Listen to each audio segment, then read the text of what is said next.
আমাৰ দেহত কি ৰূপত কাৰ্বহাইড্ৰেট সঞ্চালিত হয় আটাইতকৈ গধুৰ ধাতুটো হ'ল সো হে গাইস আকা আহিলো আজি কেইটামান নতুন প্ৰশ্ন লৈ আৰু আজিৰ প্ৰশ্নকেইটা হ'ব আপোনাৰ ৰাসায়নিক বিজ্ঞান সো প্ৰশ্নকেইটা হ'ব সায়েন্সৰ ওপৰত তো বলক ইমান কথা নকওঁ ভিডিঅ'খন আৰম্ভ কৰোঁ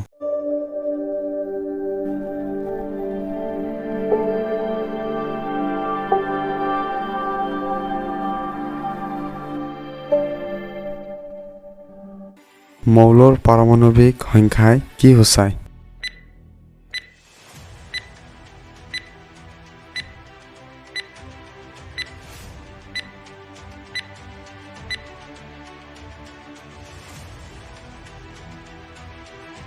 আমাৰ দেহত কি ৰূপত কাৰ্বহাইড্ৰেট সঞ্চালিত হয়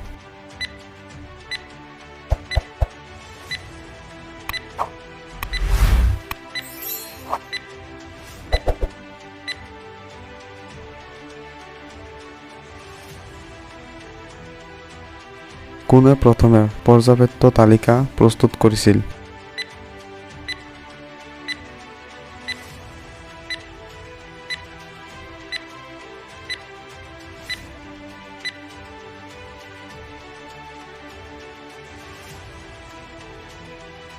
আটাইতকৈ গধুৰ ধাতুটো কি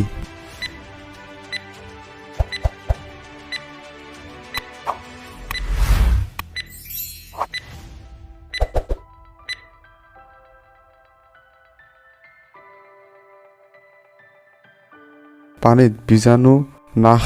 হিচাপে কি ব্যৱহাৰ কৰা হয়